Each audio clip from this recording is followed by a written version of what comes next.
Hello বন্ধুরা, আজ চলে এসেছি হাজরার মোড়ে। হাজরার মোড়ে এই কাকুর দোকান অনেক পুরনো আর বিখ্যাত কচুরির জন্য। তাই চলে এলাম যে না যাক, আজ খাওয়া যাক কেমন খেতে। ও মা, এসে দেখি মারাত্মক ভিড়। তারপর একটুখানি ভিড় কমতে, একটু হালকা হতে বললাম কাকুকে দুটো কচুরি দিতে। তো উনি গরম গরম কচুরি ভাজছিলেন, তখন দেখতেই পাচ্ছ বন্ধুরা কেমন উনি ওখানে বেলছেন, ওখানে ভাজছেন।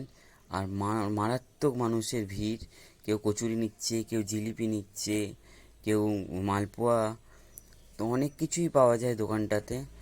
কখনো কোনো ছোলার ডাল দিয়ে দেন, কখনো কোনো আলুর তরকারি দিয়ে দেন। তো আমি বললাম ঝটপট দিয়ে দিতে 1 প্লেট কচুরি। তো উনি দুটো কচুরি দিলেন, তার সঙ্গে আমি একটা জিলিপি নিয়ে নিলাম। তো তোমাদেরকে কি বলবো বন্ধুরা, এত ভালো খেতে। তার সঙ্গে উনি কাঁচা লঙ্কার আচারও দিয়েছেন, দেখতেই পাচ্ছ। এত ভালো খেতে যে কিছু মানে মুখে বলে বোঝাতে পারবো না, যতক্ষণ না তোমরা গিয়ে ওখানে খেয়ে দেখছো।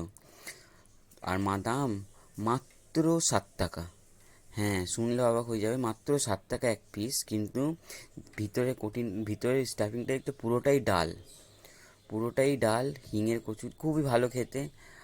আর খুব এত কম দামে এত ভালো কচুরি, এত পেট ভরা খাবার, হ্যাঁ, তুমি অন্য কোথাও চট করে পাবে না। তো যদি হাজরায় কখনো যাও, তো এই কাকুর দোকানটায় তোমরা ট্রাই করে দেখতে পারো কচুরি খেয়ে। বন্ধু, ভিডিওটা ভালো লাগলে শেয়ার করে দিও, সাবস্ক্রাইব করো, লাইক করো। Thank you.